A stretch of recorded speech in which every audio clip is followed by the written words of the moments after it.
Football season has finally arrived. Did you know your fantasy football draft skills can help boost your investment portfolio? Here's how to use that strategy to draft your way to financial success. Number 1, diversify your roster. Just like you wouldn't draft all quarterbacks, don't put all your money in one stock. Spread the love across different sectors. Number 2, look for value picks. Snagging that sleeper in the last round is like finding an undervalued stock. Do your research and look beyond the big names. Number 3, don't panic on bad weeks. Your star running back has one bad game, don't trade him away. Similarly, don't sell stocks just because of short-term dips. Number 4, rebalance regularly. You adjust your lineup weekly.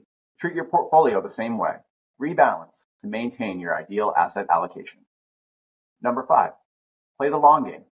Championships aren't won in week 1. The same goes for investing. Think long-term growth, not quick gains.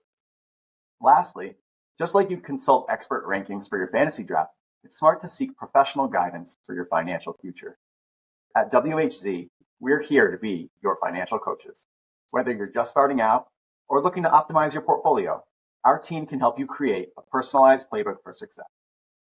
So there you have it. Use those fantasy football skills to draft a winning investment strategy. Visit our website or give us a call for a complimentary consultation and see how we can provide you with absolute confidence and unwavering partnership for life.